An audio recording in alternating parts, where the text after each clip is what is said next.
우리는 존 버년의 철로역정 강해를 계속 이어가고 있습니다.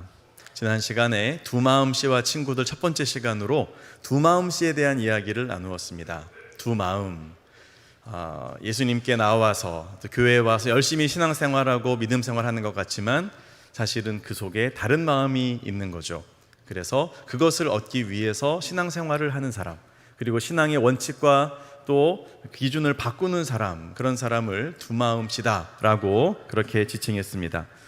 자, 그래서 상황에 따라 믿음을 타협하고 또 세속적인 성공을 추구하는 이제 그런 인물이죠. 자, 그런데 유유상종이라고 이 두마음씨에게는 친구들이 있는 겁니다. 그리고 그 친구들도 사실은 그와 비슷한 특징을 가지는데 약간 달라요. 자, 그래서 오늘은 이 두마음씨의 친구들에 대해서 함께 살펴보겠습니다. 자, 크리스찬과 소망씨가요, 두마음씨랑 같이 안 다니기로 했어요. 저 사람은 같이 하면 안 되겠어. 그래서 결별을 하고 앞서서 갑니다. 그리고 그 뒤를 한참 쳐져서 두마음씨가 따라오는데 그래도 걱정이 되잖아요. 잘 오나 하고 한번 뒤를 돌아봤더니 3명의 사람들이, 남자들이 뒤에서 열심히 쫓아와서 합류를 합니다. 그러면서요, 서로 아주 원래부터 알았다는 듯이 되게 친근하게 서로 인사하고 또 포옹하면서 맞이하는 거죠. 사실은 이 3명, 그러니까 즉 이 4명은 아주 옛날부터 알았던 동문들입니다. 같은 학교 출신들이라는 거예요. 어느 학교 출신이냐 하면요, 탐욕 지역에 있는, 탐욕 지방에 있는 이익사랑 도시에 있는 학교입니다. 그리고 그 학교의 학장 이름은 이득사랑시라는, 이득을 너무 사랑하는 학장 밑에서 배운 친구들인데요. 주로 과목이 어떤 과목이 있었냐면 폭력, 속임수, 아첨, 그 다음에 종교의 탈을 쓰고 이득을 얻는 법, 이런 과목을 열심히 배워서 아주 고급 기술을 익힌 이제 그런 자원들입니다.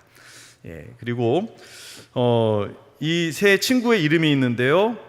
첫 번째 친구는 세상사랑이라고 하는 이름을 가진 사람이고, 두 번째는 돈사랑, 세 번째는 수전노라고 하는 이름의 친구들이었습니다. 자, 이 세 친구들을 우리가 살펴보면서 우리 스스로를 한번 돌아보자는 겁니다. 이거는 누구 얘기야, 누가 들어야 돼, 이렇게 하지 마시고요. 여러분, 설교를 누가 들어야 돼 라고 하면 이미 설교를 잘못 듣고 있는 겁니다. 나에게 주시는 말씀으로 들어야죠. 혹시 내 안에 이 세 친구들과 같은 모습은 없는가, 이 부분들을 한번 점검해보는 이 시간이 되었으면 좋겠습니다. 우리의 신앙의 동기와 본질을 돌아볼 기회가 될 겁니다. 첫 번째 친구의 이름은 세상사랑씨인데요, 철로역정에 보면 이렇게 나옵니다. Mr. Hold the Life. 자, 이 영어를 보시면은 해석이 되시는 분들은 좀 이해가 되시죠? 어떤 의미인지요? Hold the Life. 세상을 붙잡고 있는 이제 그런 특징을 가지는 친구입니다. 무슨 말이냐면 세속적인 성공, 사회적인 지위, 이런 걸 얻는 게 인생의 목적인 겁니다.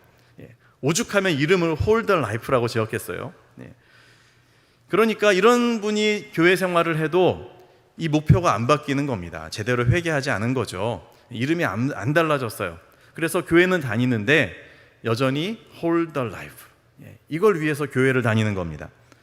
즉 신앙생활도 성공하기 위해서 하는 거고요, 또 세속적인 성공을 위해서는 신앙의 원칙이 있잖아요. 그리고 철학이 있잖아요. 믿음이 있잖아요. 이거를 뒤집어도 문제가 안 된다는 거예요. 왜요? 목표가 있으니까. 세속적인 성공 말입니다. 그의 모든 행동과 선택은 모두 세속적인 목표, 이것을 이루기 위해서 결정되는 겁니다.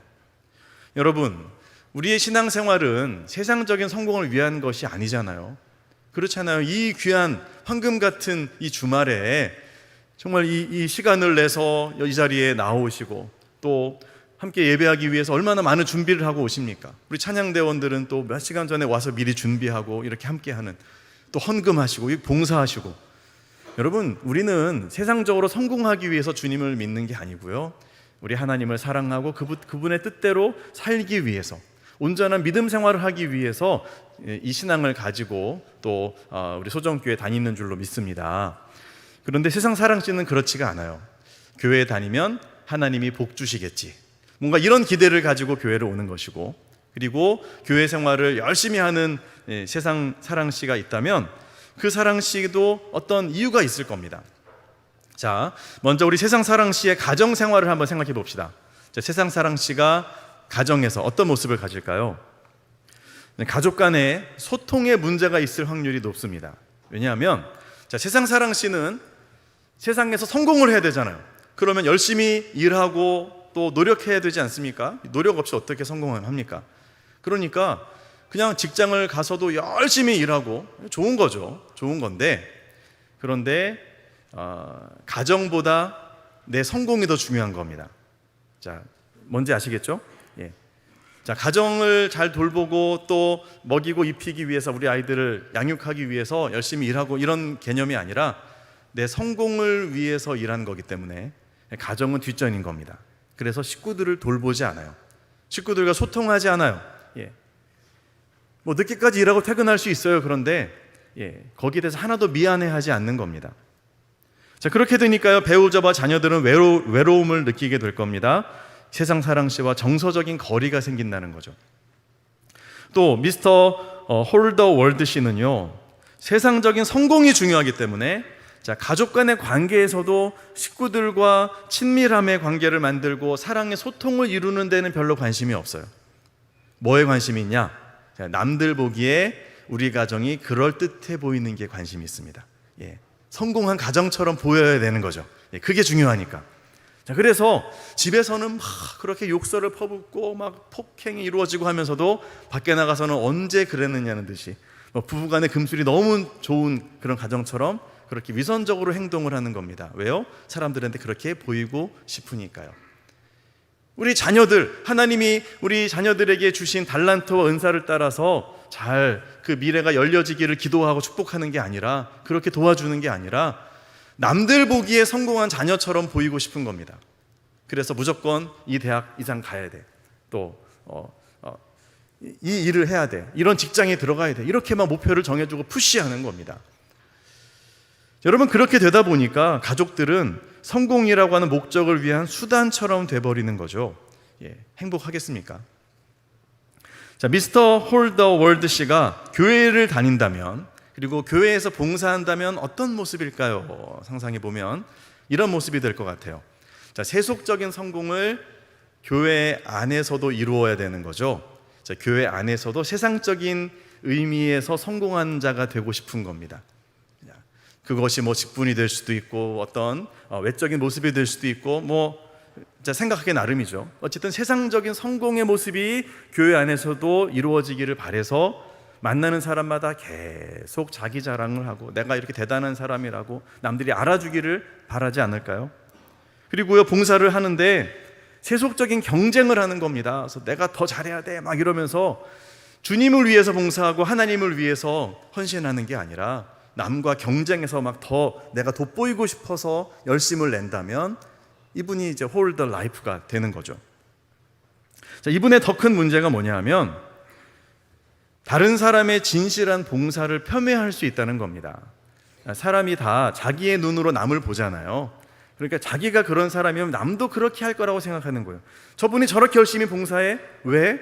이유가 없는데 분명히 뭔가 세속적인 목적이 있을 거야, 이렇게 보고 다른 분의 진실한 봉사에 대해서 곡해하고 폄훼하면서 그런 말들을 하고 다니면 어떻게 되겠습니까?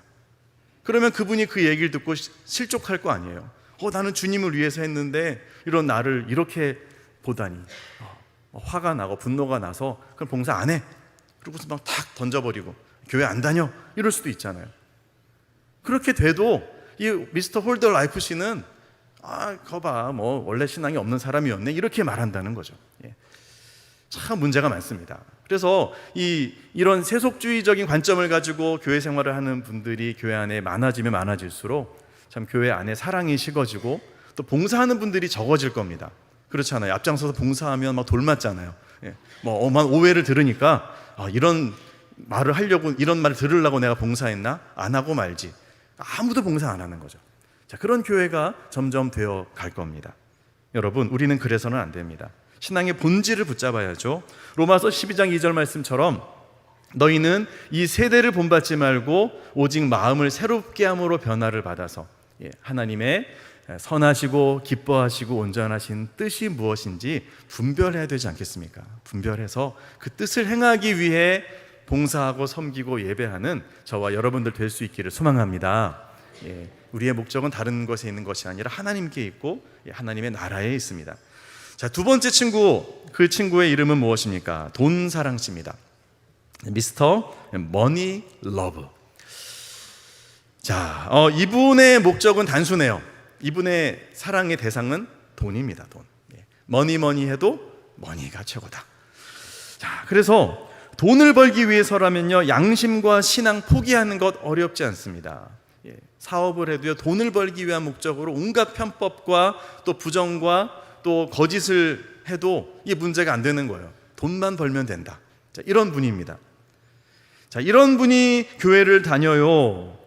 그걸 회개하지 않고 말이죠. 그러면 어떤 모습이 될까요? 교회도 돈을 벌려고 다니는 거죠.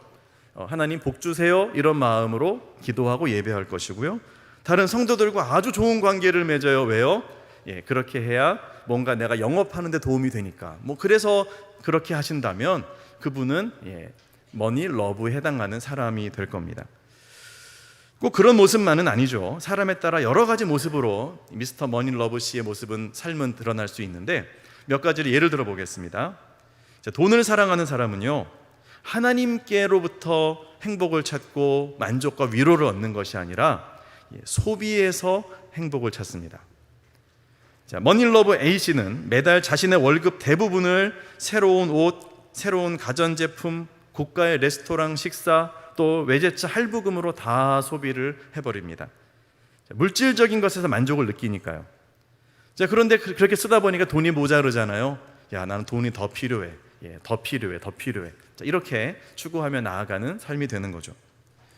또 C라고 하는 분은요, 자신의 불행을 돈으로 해결하려고 합니다. 자, 우리가 살다 보면 스트레스 받잖아요. 스트레스 받고 또 기분이 좋지 않을 때가 있습니다. 그런데요, 돈 사랑 씨는 이럴 때 무엇을 합니까? 쇼핑을 합니다. 쇼핑. 온갖 쇼핑의 방법들, 홈쇼핑부터 시작해서 무슨 팡도 있고 뭐 많잖아요. 우리가 물건을 구입할 수 있는 루트는 너무너무 많습니다. 네, 거기 가서 물건을 막 구경하는 것만으로도 막 마음의 만족감이 막 밀려오는 거죠. 왜요? 그걸 사랑하니까. 또 구매를 하면 더 기쁨이 넘칩니다. 단점은 뭐냐? 그때뿐입니다. 네. 물건을 사고 나면 그 다음에 이거 어떻게 하나 후회가 밀려오기도 하고 환불하기도 하고 또 다른 물건을 또 사죠. 여러분, 이렇게 이 소비의 행복을 찾는다. 또 어떤 특징이 있냐면요, 재물에 대한 집착을 보이기도 합니다. 어떤 분은요, 자신의 재산을 늘리기 위한 것에 모든 관심이 가 있어요. 여러분, 직장에 갔으면 열심히 일을 해야지 그냥 돈 버는 데만 관심이 있어요. 그래가지고요, 주식에 빠지고 코인에 빠져가지고 직장 업무는 등한시하고 자꾸 뭐 화장실 간대요. 화장실 가가지고 계속 올라갔나 내려갔나 막 보고 팔까 살까 막 그 고민하고 있고 온통 뇌가 이제 거기에 이렇게 심취해 있는 거죠. 이런 분들이 집에 오면은 또 뭐 어떻게 하겠습니까? 식구들에게 관심 없고요, 계속 주식 공부한다고 계속 책만 뒤적이면서. 여러분, 물론 주식 전문가들은 주식 공부를 하셔야 됩니다. 그런데 그게 아니라 돈에 혈안이 돼 있으면, 그것 때문에 거기에 빠져 있다면 조금 다른 얘기가 되는 거죠. 전기세가 아까워가지고요, 저녁에 집에 들어가서 전등을 안 킨대요. 그럼 어떻게 살아요? 핸드폰 불빛으로 이렇게 보면서 화장실 물이 아까워가지고 하루에 한 번만 화장실을 내린대요. 에이, 그런 사람이 어디 있어요? 있더라고요. TV에 한번 나오더라고요. 사실은 병이죠. 이 정도 되면 진짜 이건 정신적인 질병이죠. 여러분, 이 물질에 대한 집착, 여기에 깊이 빠지면 그렇게까지도 될 수 있더라는 겁니다. 여러분, 돈은 필요한 겁니다. 하지만 돈을 사랑하다 보면, 거기에 집착하다 보면 거기에 노예가 되어버리고 하나님보다 돈을 더 사랑하는 자가 되어버립니다. 우리는 돈을 사랑하는 것이 아니라 돈을 다스리는 자가 되어야 할 줄로 믿습니다. 그래서 디모데전서 6장 6절에서는 이렇게 말씀하십니다. 돈을 사랑하지 말라고 음악이 계속 흘러나오고 있네요. 자족하는 마음이 있으면 경건은 큰 이익이 된다라고 말씀하세요.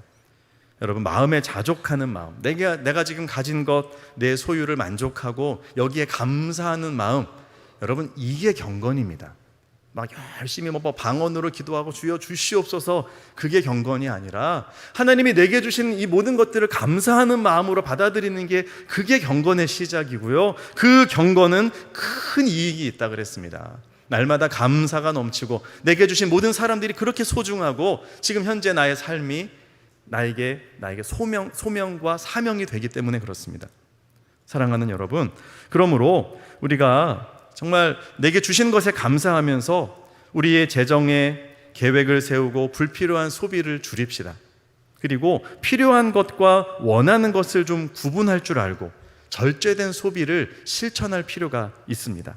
나아가서 우리에게 주신 것들을 우리가 절제해서 잘 계획해서 사용하면서 나만을 위해 쓰지 말고 이웃을 위해, 하나님을 위해, 어려운 이들을 위해서 나눌 수 있는, 작지만 나눌 수 있는 그 여유를 가지게 될 때 하나님이 그 마음에 행복을 주시고 기쁨을 주시고 또 더 많은 것으로 채워주시는 은혜도 허락해 주실 줄로 믿습니다. 그러므로 하나님을 사랑하고 돈을 사랑하지 않는 우리 모두가 되기를 바랍니다. 자, 세 번째 친구가 있어요. 수전노 씨. 수전노라고 번역을 했지만 완벽한 번역은 아닙니다. 이 철로역정에 나오는 이름은 미스터 세이브 올입니다.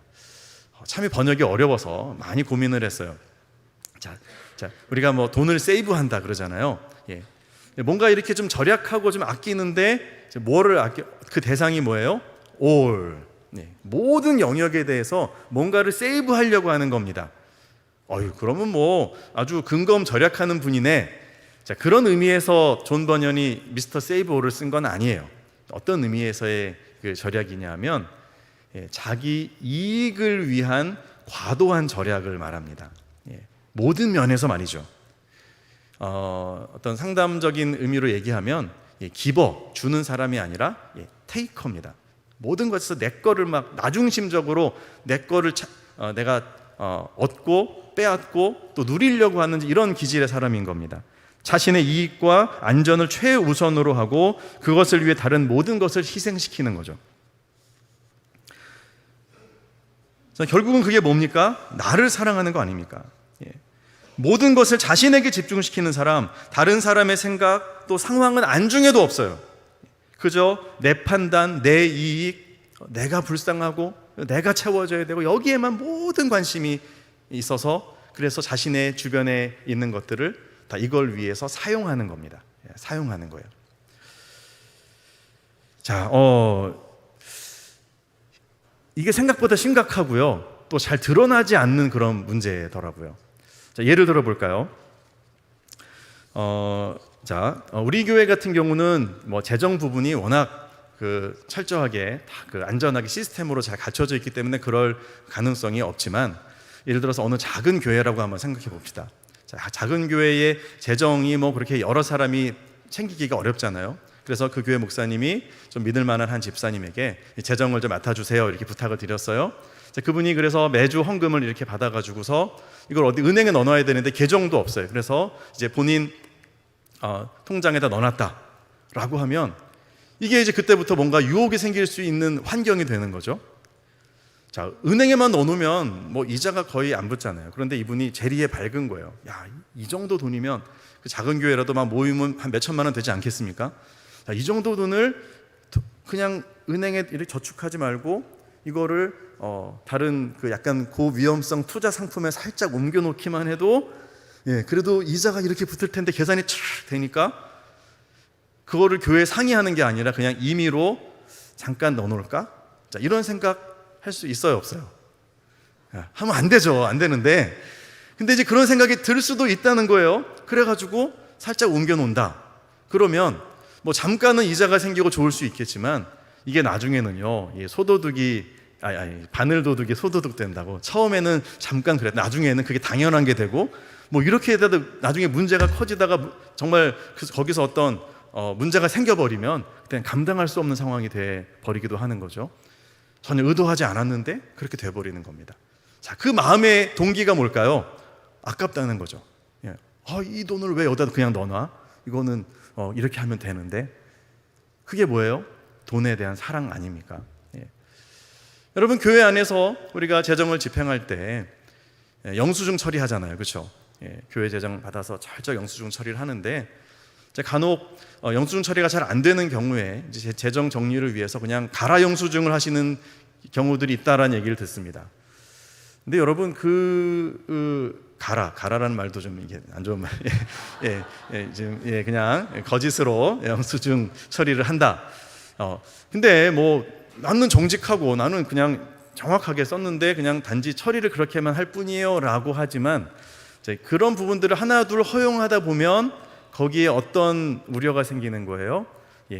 돈사랑 씨가 만약에 그 자리에 딱 들어와가지고 그런 식으로 처리하다 보면 유혹을 받을 수 있는 거죠. 그러다 보면 사고가 터지는 겁니다. 자, 그러니까 우리가 사람은 믿지만, 그러나 이런 부분에서 안전장치는 필요하다. 그런 면에서 좀 철저하게 원칙대로 할 필요가 있어요.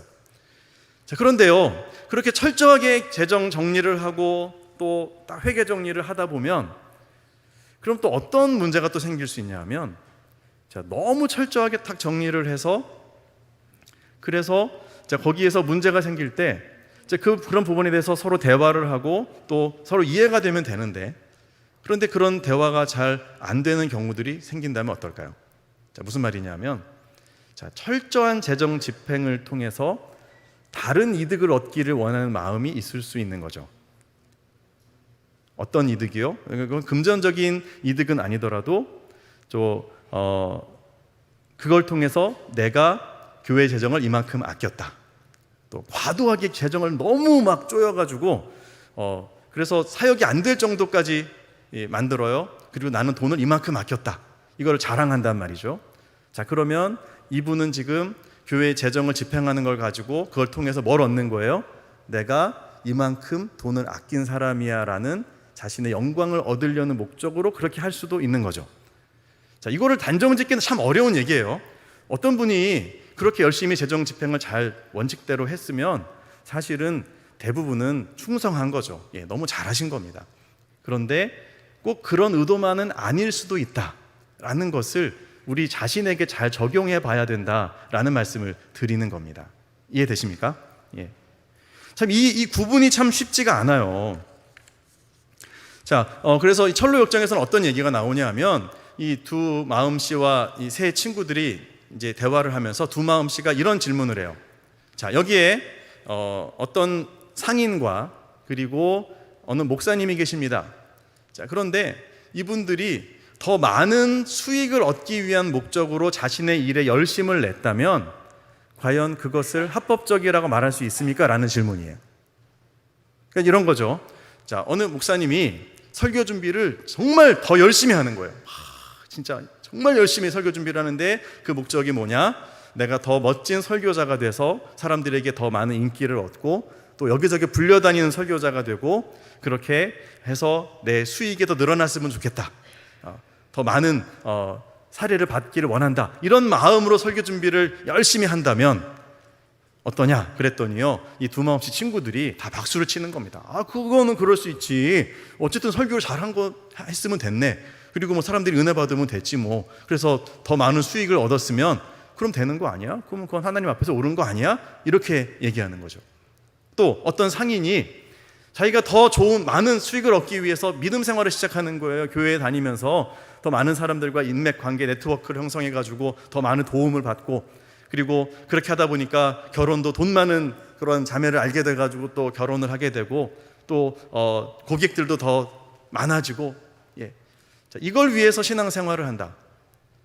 어떠냐? 열심히 신앙생활 열심히 한다. 어떠냐? 라고 했을 때 친구들은 찬성하는 겁니다. 어쨌든 기도 열심히 했네. 열심히 예배드리고 헌금도 많이 하고 그랬으면 다 누이 좋고 매부 좋고 한 거 아니야? 라고 얘기하는 거죠. 하지만 크리스찬과 소망 씨는 거기에 대해서 반대하는 겁니다. 그렇지 않다는 거죠. 왜요? 교육자가 말씀을 전하는 것은 하나님 말씀을 올바로 전하는 것이 중요하고, 그걸 위해서 노력하고 애를 쓰고 집중하고 힘쓰는 것은 맞지만, 더 많은 수익을 얻기 위해서 설교에 집중한다면 그건 아니라는 거죠.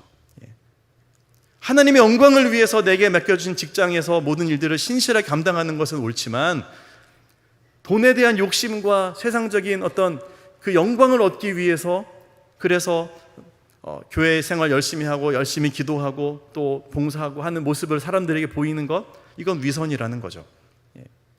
여러분 그렇지 않습니까? 근데 문제는 뭐냐면요, 이거를 분간하는 게 거의 불가능해요. 겉으로 봐서는 다 열심히 신앙생활하고 열심히 설교 준비하고 그걸 어떻게 알아요? 그건 몰라요. 누구만 알아요?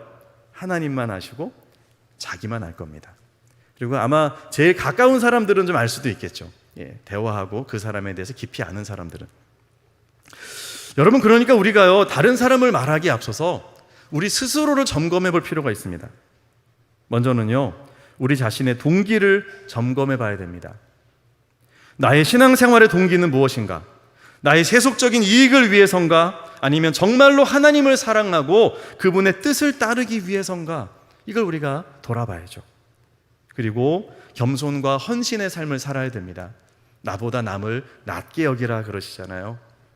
다른 분들의 충성과 헌신을 그대로 인정해 주세요. 저 사람 왜 저래, 다른 의도가 아니야, 이렇게 하지 말고 그 모습 그대로 인정해 주고, 그런 겸손함을 가지고, 그리고 내가 주님을 위해 헌신하는 삶을 살아가면 그러면 되는 거 아니겠습니까?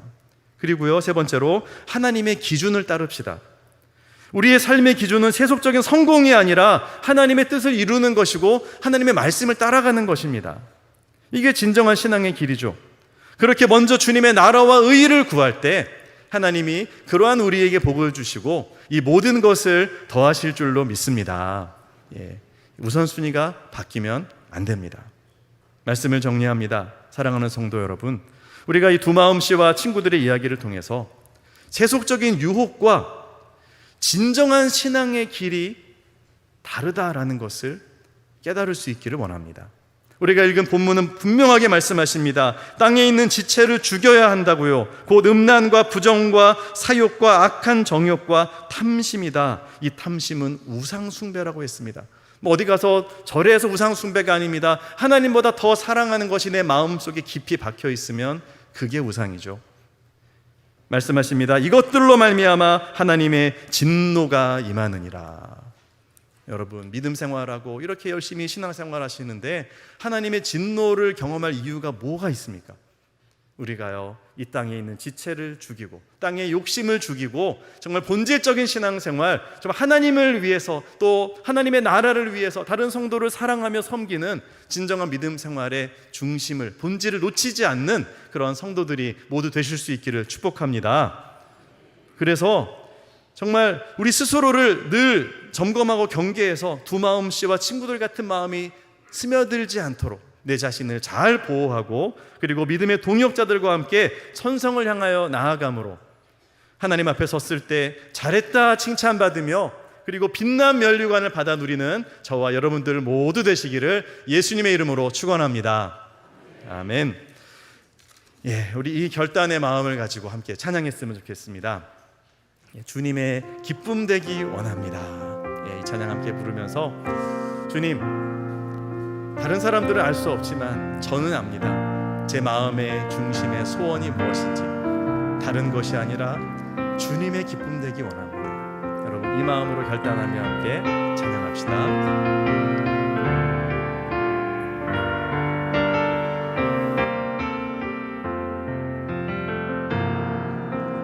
나 주님의 기쁨 되기 원하네.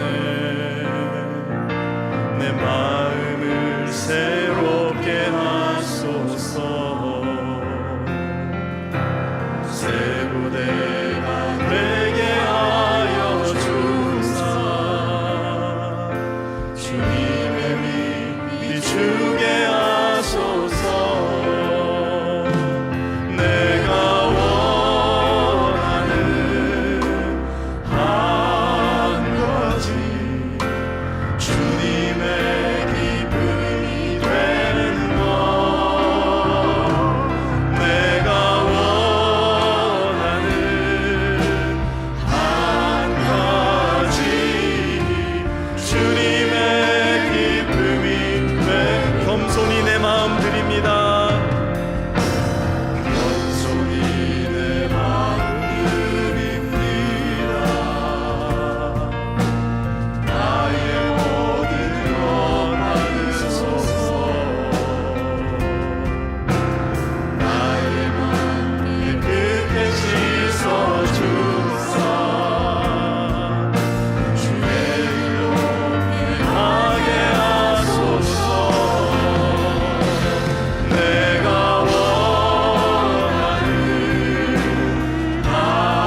돌아보면서 함께 기도했으면 좋겠습니다.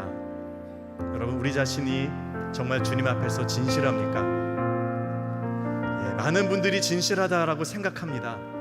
실제로 일정 부분 그러합니다. 그러나 100% 진실한가? 라고 주님이 물으시는 겁니다. 여기에 대해서 다른 사람의 조언을 들을 여지가 있는가? 아니면 하나님보다 내가 완벽하여 내가 뜻한 이 길이 온전하다라고 끝까지 나아가는가? 여러분, 우리는 과연 주님의 길을 걸어가는 신실한 믿음의 사람들인지, 아니면 어느새 세상과 타협하고 나 중심적으로 살아가는 두 마음과 그 친구들의 모습은 아닌지, 우리 스스로를 돌아보면서 하나님, 제가 다른 사람을 바라보지 않고 제 자신을 바라보게 해주십시오. 정말 주님 앞에 하나님 인정하시는 신실한 주님의 기쁨이 되는 성도 되기 원한다고, 또 그렇게 다른 사람들을 품고 사랑하며 그들을 양육하고 일으키는 주님의 사람 되기 원한다고 우리 함께 결단하며 기도하겠습니다. 오 주님, 우리는 어떤 사람입니까? 우리는 과연 주님의 기쁨이 되고 있는지, 아니면 주님의 안타까움과 한식거리가 되고 있는지 우리 스스로를 돌아봅니다. 사울아 사울아 부르셨던 주님 예수님의 음성을 들었던 다메섹의 사울이 자기 자신을 돌아보며 충격에 빠졌던 것처럼 우리도 주님의 음성을 들으며 그 충격에 빠질 수 있기를 원합니다. 나는 너무 잘하고 있고, 나는 오르며 나는 완벽하다고 생각하는 우리 자신의 모습이 얼마나 내 눈에 있는 대들보를 보지 못하는 모습인지 우리 각자가 깨달을 수 있도록 주여 은혜를 주시옵소서. 하나님, 모두가 다 완벽한데 서로 하나 되지 못하고 서로를 정죄하며 주님 그렇게 비난한다면 주님, 누가 문제입니까? 주님께서 말씀하신 그 음성 듣게 하여 주옵소서. 나보다 남을 낮게 여기라 말씀하시는 주님의 음성 듣게 하여 주옵소서. 섬기는 자가 되어야 하고 가장 낮은 곳에 내려가야 한다라고 하시는 주님의 말씀에 순종하게 하여 주옵소서. 오 주님, 내가 원하는 한 가지 주님의 기쁨이 되는 것, 내가 원하는 한 가지 주님의 기쁨이 되는 것. 사랑의 아버지 하나님, 저희가 세속적인 유혹에 빠지지 않게 하시고 진정한 신앙의 길을 걸어갈 수 있도록 도와주시옵소서. 우리의 동기를 순수하게 하시고 두 마음이나 거짓된 의도를 버리고 겸손과 헌신의 마음으로 천성을 향하여 함께 나아가게 하여 주옵소서. 예수 그리스도의 이름으로 기도합니다. 아멘.